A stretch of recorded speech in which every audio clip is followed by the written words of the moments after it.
बृहस्पतिवार व्रत कथा। एक नगर में एक बड़ा व्यापारी रहता था। वह जहाजों में माल लदवाकर दूसरे देशों में भेजा करता था। वह जिस प्रकार अधिक धन कमाता था, उसी प्रकार जी खोलकर दान भी करता था। परंतु उसकी पत्नी अत्यंत कंजूस थी। वह किसी को एक दमड़ी भी नहीं देने देती थी। एक बार सेठ जब दूसरे देश व्यापार करने गया, तो पीछे से बृहस्पति देव ने साधु वेश में उसकी पत्नी से भिक्षा मांगी। व्यापारी की पत्नी बृहस्पति देव से बोली, हे साधु महाराज, मैं इस दान और पुण्य से तंग आ गई हूँ। आप कोई ऐसा उपाय बताएं जिससे मेरा सारा धन नष्ट हो जाए और मैं आराम से रह सकूं। मैं यह धन लुटता हुआ नहीं देख सकती। बृहस्पति देव ने कहा, हे देवी, तुम बड़ी विचित्र हो। संतान और धन से कोई दुखी होता है। अगर अधिक धन है तो इसे शुभ कार्यों में लगाओ, कुंवारी कन्याओं का विवाह कराओ, विद्यालय और बाग बगीचों का निर्माण कराओ। ऐसे पुण्य कार्य करने से तुम्हारा लोक परलोक सार्थक हो सकता है। परंतु साधु की इन बातों से व्यापारी की पत्नी को खुशी नहीं हुई। उसने कहा, मुझे ऐसे धन की आवश्यकता नहीं है जिसे मैं दान दूं। तब बृहस्पति देव बोले, यदि तुम्हारी ऐसी इच्छा है तो तुम एक उपाय करना। 7 बृहस्पतिवार घर को गोबर से लीपना, अपने केशों को पीली मिट्टी से धोना, केशों को धोते समय स्नान करना, व्यापारी से हजामत बनाने को कहना, भोजन में मांस मदिरा खाना, कपड़े अपने घर धोना। ऐसा करने से तुम्हारा सारा धन नष्ट हो जाएगा। इतना कहकर बृहस्पति देव अंतर ध्यान हो गए। व्यापारी की पत्नी ने बृहस्पति देव के कहे अनुसार 7 बृहस्पतिवार वैसा ही करने का निश्चय किया। केवल 3 बृहस्पतिवार बीते थे कि उसी समस्त धन संपत्ति नष्ट हो गई और वह परलोक सिद्धार गई। जब व्यापारी वापस आया तो उसने देखा कि उसका सब कुछ नष्ट हो चुका है। उस व्यापारी ने अपनी पुत्री को सांत्वना दी और दूसरे नगर में जाकर बस गया। वहां वह जंगल से लकड़ी काटकर लाता और शहर में बेचता। इस तरह वह अपना जीवन व्यतीत करने लगा। एक दिन उसकी पुत्री ने दही खाने की इच्छा प्रकट की, लेकिन व्यापारी के पास दही खरीदने के पैसे नहीं थे। वह अपनी पुत्री को आश्वासन देकर जंगल में लकड़ी काटने चला गया। वहां एक वृक्ष के नीचे बैठ अपनी पूर्व दशा पर विचार कर रोने लगा। उस दिन बृहस्पतिवार था। तभी वहां बृहस्पति देव साधु के रूप में सेठ के पास आए और बोले, हे मनुष्य, तू इस जंगल में किस चिंता में बैठा है? तब व्यापारी बोला, हे महाराज, आप सब कुछ जानते हैं। इतना कहकर व्यापारी अपनी कहानी सुनाकर रो पड़ा। बृहस्पति देव बोले, देखो बेटा, तुम्हारी पत्नी ने बृहस्पति देव का अपमान किया था, इसी कारण तुम्हारा यह हाल हुआ है। लेकिन अब तुम किसी प्रकार की चिंता मत करो। तुम गुरुवार के दिन बृहस्पति देव का पाठ करो। 2 पैसे के चने और गुड़ को लेकर जल के लोटे में शक्कर डालकर वह अमृत और प्रसाद अपने परिवार के सदस्यों और कथा सुनने वालों में बांट दो। स्वयं भी प्रसाद और चरणामृत लो। भगवान तुम्हारा अवश्य कल्याण करेंगे।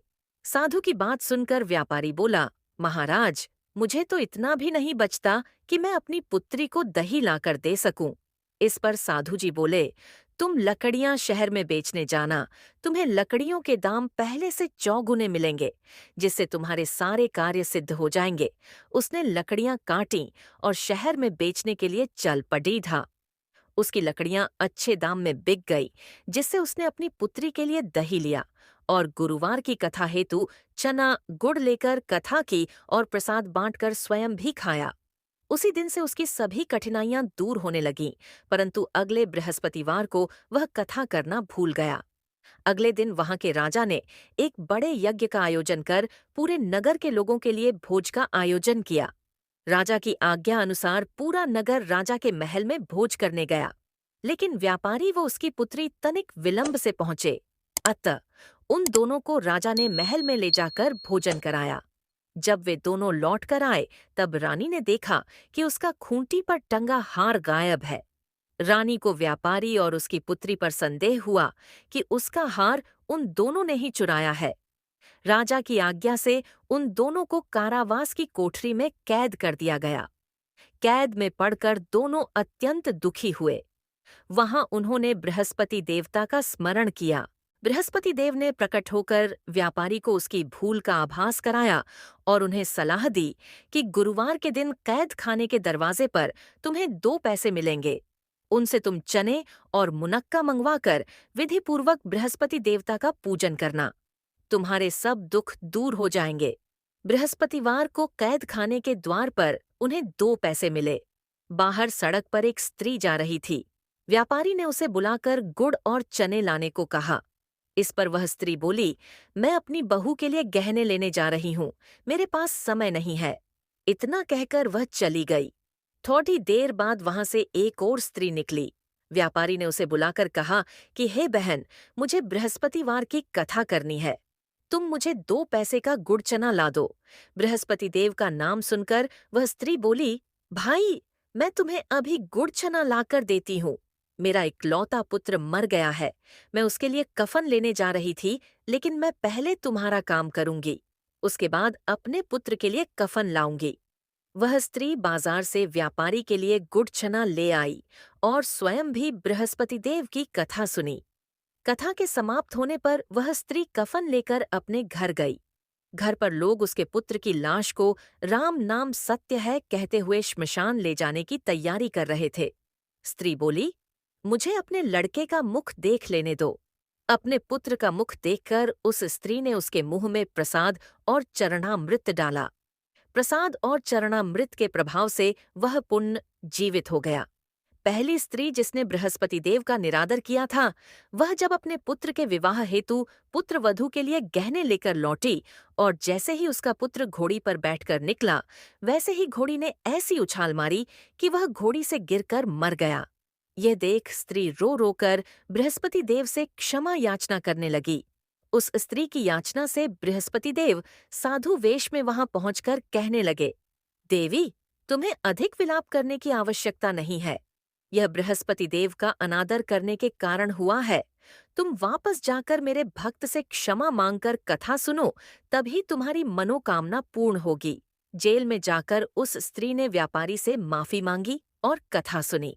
कथा के उपरांत वह प्रसाद और चरणामृत लेकर अपने घर वापस गई।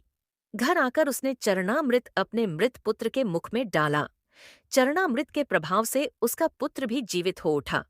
उसी रात बृहस्पति देव राजा के सपने में आए और बोले, हे राजन, तूने जिस व्यापारी और उसके पुत्री को जेल में कैद कर रखा है, वह बिल्कुल निर्दोष है। तुम्हारी रानी का हार वहीं खूंटी पर टंगा है। दिन निकला तो राजा रानी ने हार खूंटी पर लटका हुआ देखा। राजा ने उस व्यापारी और उसकी पुत्री को रिहा कर दिया और उन्हें आधा राज्य देकर उसकी पुत्री का विवाह उच्च कुल में करवाकर दहेज में हीरे जवाहरात दिए। इस प्रकार गुरुवार व्रत करने से बृहस्पति देवता प्रसन्न होते हैं। यह व्रत अत्यंत फलदायी है। अग्नि पुराण के अनुसार अनुराधा नक्षत्र युक्त गुरुवार से आरंभ करके 7 गुरुवार व्रत करने से बृहस्पति ग्रह की हर पीड़ा से मुक्ति मिलती है। अगर आपको यह वीडियो अच्छी लगी है तो कमेंट जरूर करें और चैनल को सब्सक्राइब करना ना भूलें। धन्यवाद।